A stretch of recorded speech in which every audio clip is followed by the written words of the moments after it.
Topic है price adjustment and escalation. सबसे पहले इस प्राइस एडजस्टमेंट का डेफिनेशन देखते हैं। Contract price adjustment is a process in which you calculate the extent to which the price of the input of the product और services you supply has increased और decreased over a specific period of time. मतलब जो भी हम price input करते हैं during the bidding, और जब हम कोई भी सर्विसेज को एग्जीक्यूट करते हैं और एग्जीक्यूट करने और प्राइस को बिड करते समय में कोई भी जो स्पैन रहता है, टाइम डिफरेंस रहता है, उस समय में जो भी हम प्राइस इनपुट करते हैं उसमें कुछ भी इंक्रीज आता है या डिक्रीज आता है प्राइस में, उस प्राइस की कैलकुलेशन करने को हम बोलते हैं contract price adjustment. Contract price adjustment इसमें हम दो चीज़ें बेसिकली रहती है, एक होता है WPI, एक रहता है CPI, wholesale price index, cost price index. Wholesale price index goods के लिए रहता है और कॉस्ट प्राइस इंडेक्स सर्विसेज के लिए रहता है कंस्ट्रक्शन इंडस्ट्री में।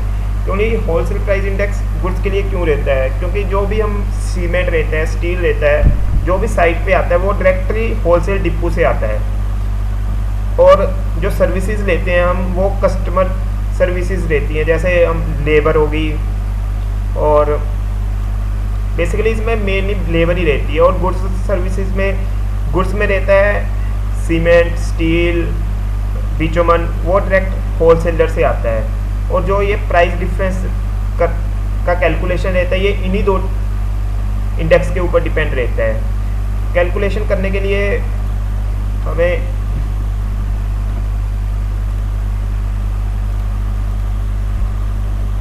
सबसे पहले आता है जो हम कैलकुलेशन करते हैं उसमें जो होलसेल प्राइस इंडेक्स है उसमें हमने दो इंडेक्स को लेना पड़ता है। सबसे एक होता है बेस इंडेक्स, एक रहता है करंट इंडेक्स। बेस इंडेक्स वो इंडेक्स रहता है जैसे हमने जो आज के टाइम में जो हमने बिड में प्राइस भरा था उससे 28 दिन पहले का जो भी इंडेक्स रहता होगा वो उसको हम बोलेंगे बेस इंडेक्स। जैसे आज है 5 फेब और जो 5 जन को जो भी इंडेक्स उस तारीख के हिसाब से रहेगा उसको हम बेस इंडेक्स लेंगे। अगर आज के टाइम में हम आज के दिन में हम अगर बिड सबमिट करते हैं तो इसके लिए हम 5 जन को जो भी इंडेक्स रहता होगा वो हम ले लेंगे। और इंटर्न पेमेंट सर्टिफिकेट, जब इंटर्न पेमेंट सर्टिफिकेट वो पेमेंट सर्टिफिकेट है या जिसके हम बोलते हैं रनिंग बिल RA, और ये रनिंग बिल जैसे हमने 5 महीने बाद सबमिट किया एक प्रोजेक्ट का, मान लीजिए हमने जुलाई में सबमिट किया, तो उससे 3 महीने पहले जो भी इंडेक्स रहेगा उसको हम बोलेंगे करंट इंडेक्स। करंट इंडेक्स हम लेते हैं 3 month period to which the IPC relates. I hope आप समझ गए होंगे।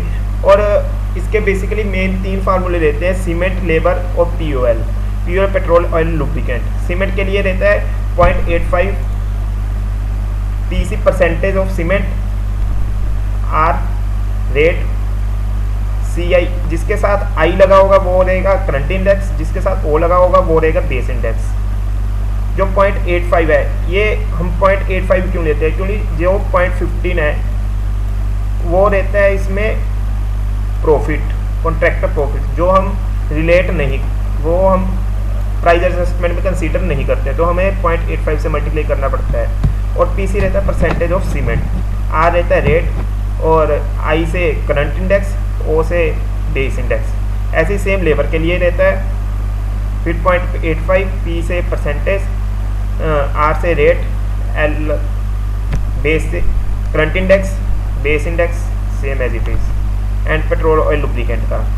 अब आता है कि ये हमें मिलेंगे कहाँ से इंडेक्सेस?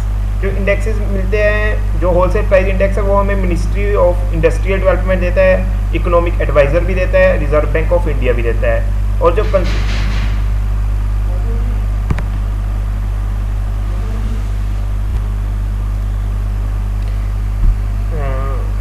कंज्यूमर प्राइस इंडेक्स जो हमें देता है वो देता है labour bureau, ministry of labour, reserve bank of India, ministry of commerce and industry. And POL के लिए हमें लोकल डिपो से लेना पड़ता है। जो भी 15th day of the month होगा उस डे को जो भी रेट वहाँ पे रहता होगा वो रेट को हम डायरेक्टली ले लेंगे। और जो ये इंडेक्सेस है ये 14th day of every month को ये रिलीज़ रहते हैं, जो कि डिफरेंट डिफरेंट मिनिस्ट्रीज हमें देती हैं। और ये दो तरह से रहता है, एक तो ये परसेंटेज के हिसाब से चलता है, जिसमें ये परसेंटेज दी हुई है। ये एक गैमन का सीए है NHAI के साथ, ये रहा, ये गैमन का सीए है,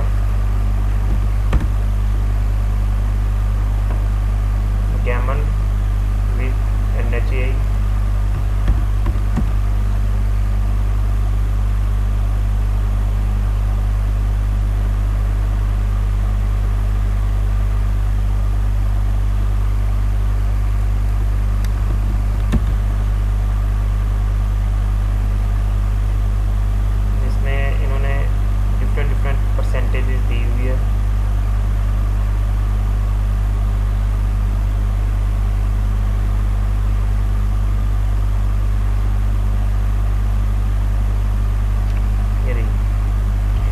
जैसे अगर हम अर्थवर्क करेंगे तो उसमें लेबर कितना परसेंट लगेगा, 20%, सीमेंट 5%, स्टील नील, बिचुमन नील। ऐसे ही हम अगर बिचुमन करेंगे रोड के ऊपर, उसमें लेबर कितना रहेगा, 20%, सीमेंट नील नील, बिचुमन 15%, फ्यूल लुब्रिकेंट। ये डिफरेंट डिफरेंट परसेंटेज गिवन रहेगा सीए में कि आपको कितना लेना है हर एक मटेरियल के ऊपर। ठीक है, जो भी इंटर्न पेमेंट सर्टिफिकेट का जो भी अमाउंट होगा उसको इस परसेंटेज के साथ मल्टीप्लाई करेंगे, जैसे जो फार्मूले में गिवन है। जैसे आप देख सकते हैं ये परसेंटेज है जो हम वहाँ से लेंगे जो सीए में दी गई होएगी, और ये इंटर्न पेमेंट सर्टिफिकेट का जो भी पेमेंट अमाउंट रहता होगा वो हमें आर में लेना है। ठीक है, तो ये डिफरेंट डिफरेंट परसेंटेज रहती है, हर कॉन्ट्रैक्ट में रहती है अलग अलग। ठीक है, तो हम सबसे पहले एग्जांपल लेते हैं सीमेंट का। जैसे सीमेंट का जो ये एग्जांपल है, ये जो करंट इंडेक्स है, ये भी करंट इंडेक्स भी जो रहता है ये कॉन्ट्रैक्ट के ऊपर डिपेंड रहता है। जैसे कई सीए में रहता है कि ये 3 महीने पहले का लेना है आईपीसी की डेट से, और कई कॉन्ट्रैक्ट्स में रहता है कि उसी मंथ का लेना है जिस मंथ में हम इंटर्न पेमेंट सर्टिफिकेट सबमिट करते हैं। तो ये वेरी करता है कॉन्ट्रैक्ट की क्लोजेस के ऊपर, तो हम इस पर बाइंड नहीं है कि हमें 3 महीने पहले का ही लेना है। NHAI में 3 मंथ बिफोर रहते हैं और CPWD में उसी मंथ का लेते हैं। तो ये CPWD का है एक एग्जांपल मेरे दिया हुआ सीमेंट के ऊपर। जो उनका फर्स्ट आ रहा था वो मई 18 को इन्होंने सबमिट किया था। उसमें थ्योरेटिकल जो भी सीमेंट की क्वांटिटी कंज्यूम हुई थी उन्होंने कैलकुलेट करके 9.5 निकाली थी। तो ये मार्च 18 को था, तो उसमें क्वांटिटी 45 और कम्युलेटिव है 45। तो मंथ है मार्च 18, तो उसमें कॉस्ट इंडेक्स लिया है उस मंथ में 101.79 और जो बेस इंडेक्स है वो है 80.36।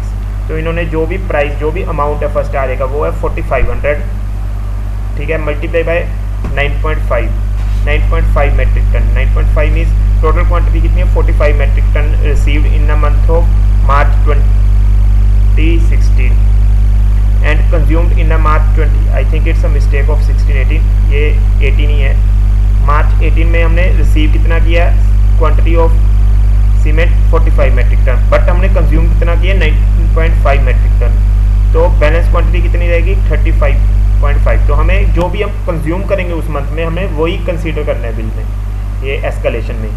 तो हमें टोटल का नहीं मिलेगा, जो हम कंज्यूम करेंगे उसी को लेंगे। तो मल्टीप्लाई बाय 9.5, ठीक है, और multiply by current index minus base index divided by base index as जो भी फॉर्मूले में है। तो ये जो प्राइस है 4500, ये 4500 क्या है, इसके ऊपर प्रॉफिट नहीं जुड़ा हुआ। ये जो प्राइस है ये हमने आइटम से सीधा लिया है, जो मतलब हमें जिस प्राइस पे सीमेंट पड़ रहा है उसी प्राइस को हमने इसमें एस्केलेशन में लिया है। तो हमें इसके साथ 0.85 का मल्टीप्लाई नहीं करना करेक्ट, क्योंकि इसमें प्रॉफिट पहले ऐड नहीं हुआ। अगर प्रॉफिट ऐड हुआ होता तभी हम उसको 0.85 से मल्टीप्लाई करते हैं। अगर प्रॉफिट ही नहीं ऐड हुआ तो इसको मल्टीप्लाई करने का कोई भी रीज़न नहीं बन रहा, तो इसलिए यहाँ पे 0.85 से मल्टीप्लाई नहीं होगा। तो ये आपका सीमेंट की एस्केलेशन का हो गया। चलिए हम एक आपको एक्सेल शीट से ही समझाते हैं। सबसे पहले CPWD का है, एक स्टील का एग्जांपल देखते हैं। जैसे इसमें स्टील फैब 16 में बेस प्राइस जो है 40505 है, जो जून 2015 में जब बिड को डाला था उस टाइम पे जो भी प्राइस था स्टील का, ये वो प्राइस है इन्होंने लिखा हुआ। और ये मंथ वाइज कंजप्शन है सीमेंट का, तो उस मंथ के रिलेटेड उनके कॉस्ट इंडेक्स है। जो cost index applicable cost index ये रहेगा। अगर हमने 2 महीने का एक साथ लेंगे क्वांटिटी, तो उसमें दोनों इंडेक्स का मीन लेकर यहाँ पे एप्लीकेबल में हमें लिखना पड़ेगा मीन लेकर जो भी आएगा। और ये SIO बेस इंडेक्स है, जो कि इस मई 2015 में जो भी इंडेक्स रहा होगा तो वो इंडेक्स बेस इंडेक्स हो गया इसका। तो इन्होंने ये फार्मूला लगाया है 40505, जो कि base price of the steel है। इसमें कोई भी प्रॉफिट नहीं ऐड हुआ, इसलिए 0.85 से मल्टीप्लाई नहीं किया। Multiply by quantity, multiply by current index minus base index divided by base index. तो योग इसका जो भी कैलकुलेशन करके ये आ गया आंसर, मतलब ये आ गया अमाउंट जो उनको, ये माइनस में भी जा सकता है प्लस में भी जा सकता है, और लास्ट में इनका एस्केलेशन माइनस में गया। तो कॉन्ट्रैक्टर्स क्या करते हैं कि अगर एस्केलेशन का होल अमाउंट माइनस में जाए तो वो सबमिट ही नहीं करते, अगर प्लस में जाए तो वो सबमिट करते हैं। तो इसके ऊपर वो उनको कैलकुलेशन करते रहना पड़ता है। और NHAA में तो ये कंपलसरी है, मैंडेटरी है कि सबमिट होगा ही होगा, लेकिन CPW में कभी कभी ये डिपॉजिट करते नहीं, क्योंकि उसमें लास्ट में डिपॉजिट होता है और NHAA में हर एक बिल के साथ सबमिट करना पड़ता है। और ये सीमेंट, ये आपको हमने स्टील का दिखा दिया, और एक आपको NHAA का भी एग्जाम्पल दिखा देते हैं। और ये एक NHAA की सीट, जो पिछला था वो CPWD का था। तो ये NHAA में 3 महीने पहले का लेते हैं जो भी इंटर्न पेमेंट सबमिट। जैसे ये मई में इन्होंने बिल को सबमिट किया, तो इन्होंने फेब का लिया हुआ है इंडेक्स, करंट इंडेक्स। और जो करंट इंडेक्स है ये, और इन्होंने जो लेबर है वो 20% ली है, 5% सीमेंट लिया हुआ है, स्टील उसमें नहीं था। तो ये अर्थवर्क में, जैसे जो मैंने आपको एक क्लोज दिखाया था, आपको दोबारा दिखा देता हूँ। जो एक क्लोज है अर्थवर्क में 20% थी लेबर, तो इन्होंने वहाँ पे 20% लेबर ली है। तो सीमेंट बिचुमन 20% था, तो इन्होंने बिचुमन भी 20% लिया होगा। तो बिचुमन अर्थवर्क में, बिचुमन में लेबर 20% है और अर्थवर्क में सीमेंट 5%, तो इन्होंने सीमेंट 5% लिया होगा अर्थवर्क में। ये अमाउंट को आप देख सकते हैं 0.85 मल्टीप्लाई बाय 14 एलिमेंट, तो ये 0.85 multiply by 20% multiply by amount, जो भी अमाउंट है बिल का, जो ये वाला अमाउंट है, multiply by current index minus base index divided by base index. और ये बेस इंडेक्स इन्होंने 283 दिया हुआ है। तो ये ऐसे सेम कैलकुलेशन चलता है इसमें। तो इसके बाद आपको इंटरनेट पे दिखा देते हैं कि कहाँ से हमें इंडेक्सेस मिलते हैं। ये ऑफिस ऑफ इकोनॉमिक एडवाइज़र का वेबसाइट है। इसमें आपको जो भी इंडेक्स चाहिए आप नीचे आइए, इसके नीचे जोन से ईयर का चाहिए 2019 का चाहिए और किस मटेरियल का चाहिए। आपको अगर सीमेंट का चाहिए तो आप सीमेंट टाइप कीजिए और क्लिक के ऊपर सर्च में जाइए, तो आपको ये इंडेक्सेस मिल जाएंगे यहाँ पे। जैसे आपको ऑर्डिनरी पोर्टलैंड सीमेंट का चाहिए तो ये आपको ऑर्डिनरी पोर्टलैंड सीमेंट 2019 में दे देगा। और अगर आपको यहाँ पे बिचुमन, चलिए स्टील का देखते हैं। स्टील का अगर आपको चाहिए तो यहाँ पे आपको माइल्ड स्टील का मिल जाएगा। और ये रहा बार, स्टील बार, ये रही जो रीइंफोर्समेंट रहता है, ये उसका इंडेक्स मिल जाएगा। ऐसे आपको हर तरह का इंडेक्स यहाँ पे ऑफिस ऑफ इकोनॉमिक एडवाइज़र की वेबसाइट पे मिलेगा। और जो कंज्यूमर इंडेक्स रहता है, ये लेबर ब्यूरो का वेबसाइट है, उसमें ये दिया हुआ है। इसमें हम जनरल इंडेक्स को लेते हैं जो भी रहता है। अब ये इंडेक्स चेंज होते हैं। जैसे ये जो इंडेक्स रहता है ये 100 से शुरू होता है और 100 से शुरू करते हैं इसको। तो जब ये 1000 होने लगता है तो इसको दोबारा रिवाइज कर देते हैं। तो जब रिवाइज कर देते हैं तो फिर वो 100 से दोबारा शुरू हो जाता है। तो इस उन इंडेक्सेस को जोड़ने के लिए आपस में एक लिंकिंग फैक्टर लगता है। तो आपको लिंकिंग फैक्टर भी दिखा देते हैं। ये भी आपको ऑफिस ऑफ इकोनॉमिक एडवाइज़र देते हैं। सबसे पहले जैसे 93 94 में का जो ये यहाँ पे रिवाइज हुआ था इंडेक्स, तो यहाँ पे फिर से दोबारा 100 से शुरू कर दिया था।